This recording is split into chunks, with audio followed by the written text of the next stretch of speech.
Ogni episodio di Photonotes è un viaggio nel tempo, stesso argomento, epoche diverse, sguardi diversi. Se vuoi continuare con me in questo viaggio, trovi altri video sul mio canale e se questo modo di guardare le immagini ti interessa come percorso di studio, visita corsifotoanalogica.it. Oltre a fare questi video, insegno fotografia.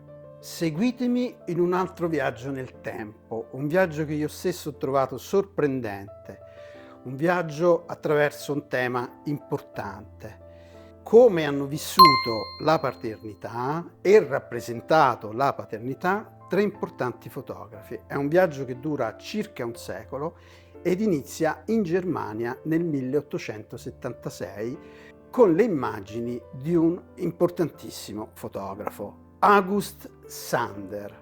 August Sander ha una visione molto chiara, molto coerente con la sua ideologia e produce un lavoro che acquisterà un'importanza enorme nel corso degli anni. Gente del XX secolo. Sander ha un'ideologia chiara e forte e si vede in ogni sua immagine. È un socialista, lui considera ogni persona ugualmente importante per la società, ogni persona uguale nel suo essere persona, ma al contempo importante solo per il ruolo che svolge all'interno della società. Le fotografie di Sander sono tipologiche, quasi uno studio fisionomico. All'epoca la fisionomica era una scienza contesa, i socialisti la vedevano come strumento di uguaglianza, i nazisti la vedevano come strumento per confermare la loro idea discriminatoria. Sander la prende dal punto di vista dell'uguaglianza. E quindi vedete tutta una serie di fotografie di personaggi qualificati per la loro mansione nella società. C'è il notaio, il banchiere, il macellaio, il minatore, il portatore di mattoni, l'infermiera e chi più ha più ne mette. Lui li voleva fotografare tutti come grande ingranaggio di questa complessa macchina, ma tutti uguali. Per questa sua visione egalitaria fu duramente perseguitato dal regime nazista. Gli furono sequestrati i negativi nel 1936, riuscì a salvarne gran parte, fu molto osteggiato, fu costretto a fuggire. In questo racconto sulla paternità ci occupiamo della sua relazione con il figlio maggiore Eric. Anche Eric entra nel racconto fotografico del padre, nel grande disegno del padre, ma ci entra come compartecipe della società. Non è un rapporto diretto padre-figlio, lo vediamo come interprete di musica, ragazzino che si esercita la chitarra, lo vedremo come studente di filosofia, raccontato in immagine, lo vedremo come studente lavoratore insieme ai suoi compagni di studi. Lo vedremo poi, quando fu arrestato, come prigioniero politico. Sander non rinuncia mai al suo progetto, anche la famiglia è inclusa nel progetto, la sua relazione personale non si vede.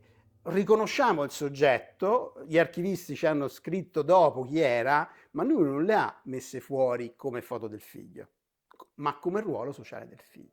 Qui c'è una storia interessante, erano entrambi socialisti. Il padre riteneva il suo lavoro più intellettuale, non direttamente coinvolto nell'azione politica. Il figlio invece sentiva l'esigenza di un coinvolgimento diretto e fu arrestato nel 1934 mentre distribuiva volantini sovversivi. Morì purtroppo in carcere perché non fu curata una malattia proprio l'anno in cui sarebbe dovuto essere scarcerato.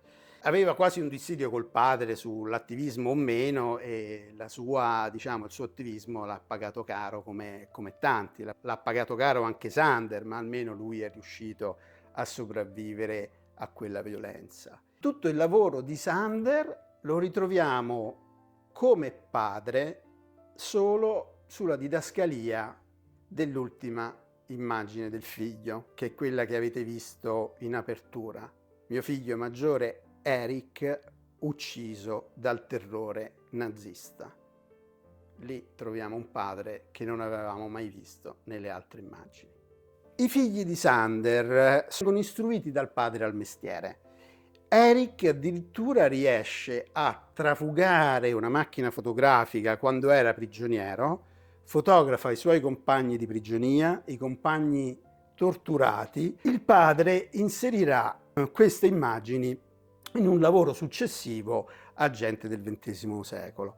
Eric è morto, ma l'eredità di Sander continua attraverso il lavoro dell'altro figlio sopravvissuto, Gunther, che poi lo trasmetterà al nipote. Adesso tutta la collezione di Sander è gestita dal nipote Gerd, quindi è un'eredità materiale e spirituale che si è mantenuta. Facciamo un grande salto e ci spostiamo attraverso l'oceano.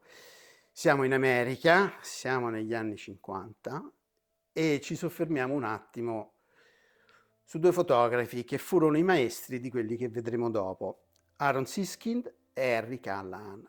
Henry Callahan in particolare usa la paternità in maniera completamente strumentale, un po' come Sander.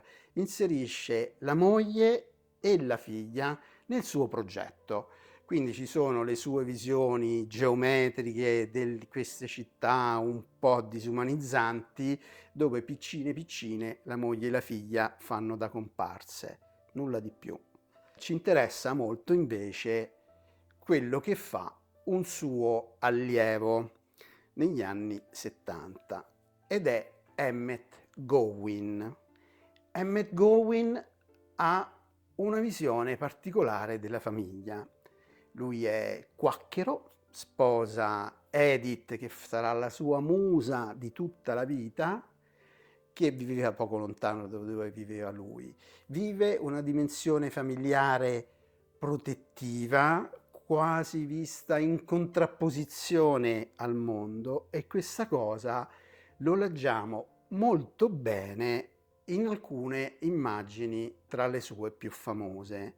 Adesso vedrete una foto, un giorno festoso, è Natale, il figlioletto ha scartato una montagna di regali, c'è una stanza che è il caos di cartacce, però c'è il bambino che gattona da una parte, c'è l'albero di Natale, c'è la sua musa Edith, ben evidenziata dal contorno della finestra, e però c'è questa cosa che caratterizza fortissimamente le immagini di Gowin, almeno questa serie con cui è diventato famoso, questa oscurità, questo cerchio, questa bolla circondata da questa grande oscurità.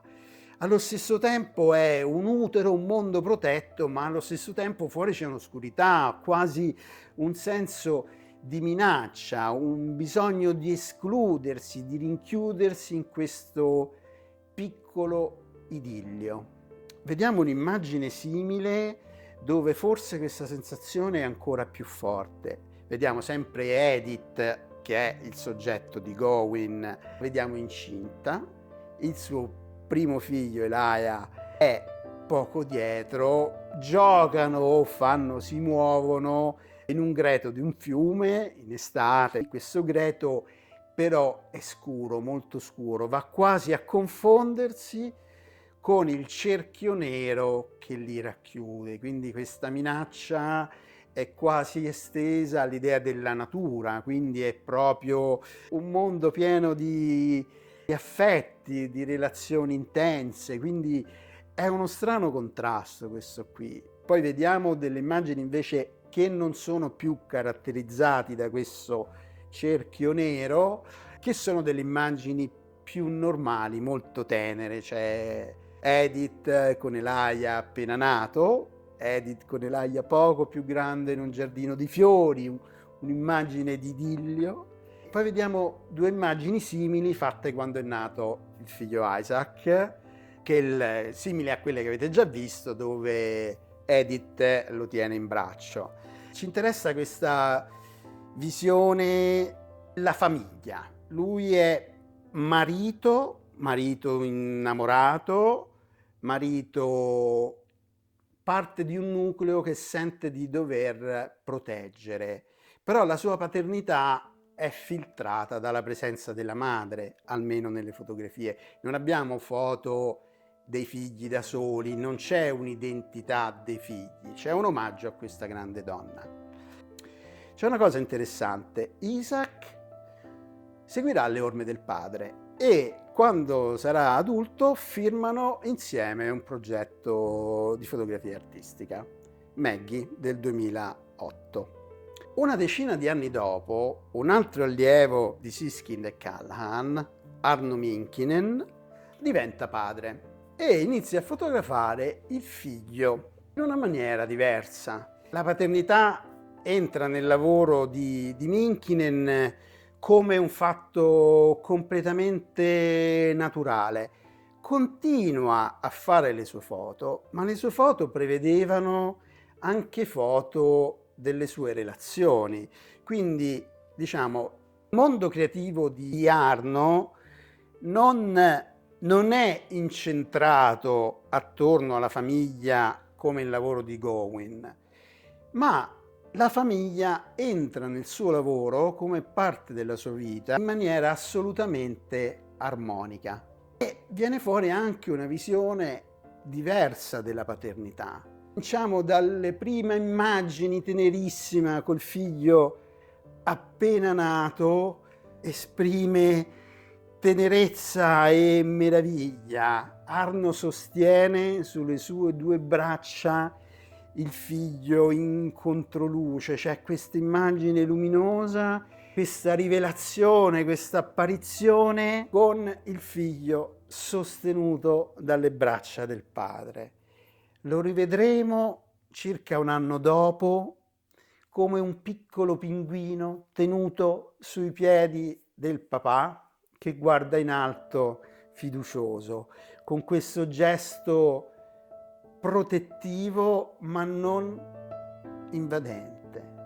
Poco più tardi, quando il figlio ha 6-7 anni, Arno fotografa il figlio, lo fotografa come individuo, non è un elemento del suo progetto, non è un esempio di tipologia sociale, è un individuo. Daniel lo fotografa al centro del letto e la sua presenza inizia a farsi discreta. Ci sono le sue braccia che seguono la spalliera del letto, un gesto, un abbraccio che non costringe, quasi un abbraccio ideale, un senso di protezione, ma allo stesso tempo di rispetto dell'individualità del figlio che si stava sviluppando. Lo vediamo un po' più grande, con Daniel adolescente, dove la sua funzione è ancora più sottratta. Arno quasi non si vede, si vedono solo le braccia di Arno che fanno lo stesso gesto delle braccia del figlio, quasi un sostegno alla forza del figlio assolutamente non invadente. Lo vediamo in un'altra immagine, anche questa che racconta di un necessario conflitto adolescenziale, ma è un conflitto ritualizzato, è un conflitto composto, è l'affermazione di due identità diverse, necessario anche un po' d'attrito, ma non è necessariamente un conflitto drammatico. Chiudiamo con un'immagine di speranza, dove l'identità di ognuno è ormai matura, ma queste due persone sono unite da legami profondi ed affettivi. Ci sono le teste ravvicinate di Arno e del figlio, i capelli dell'uno si confondono nei capelli dell'altro. Eppure, serenamente, uno guarda in una direzione, l'altro nella direzione opposta. Un legame duraturo che non impedisce lo sviluppo diverso delle due personalità. 3 fotografi, 3 epoche diverse, 3 modi di relazionarsi alla propria paternità attraverso la fotografia.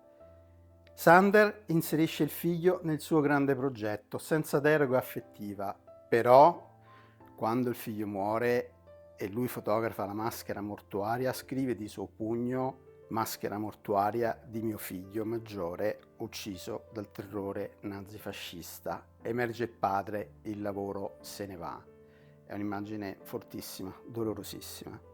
Gowen mette la famiglia in un circolo, un senso di protezione, costruisce il suo lavoro intorno alla famiglia, ma questo cerchio scuro che la circonda corrisponde a una minaccia reale in quel momento. C'era la guerra in Vietnam, le proteste di piazza, le rivolte, una tensione che lui stesso racconta dicendo che ogni sera in televisione in quell'epoca venivano bombardati da queste immagini. Arno fa una cosa diversa, non comune in realtà in fotografia. Il lavoro con suo figlio si inserisce nel suo modo di fotografare nella maniera più naturale. È anche un'epoca momentaneamente serena, una parentesi senza grandissimi sconvolgimenti, e si sviluppa una relazione bella, tranquilla, forse ideale, no? Almeno lui ce la racconta ideale in queste immagini, ci fa una proposta di possibilità di relazione e di sviluppo armoniosi. Spero vi sia interessato. A presto.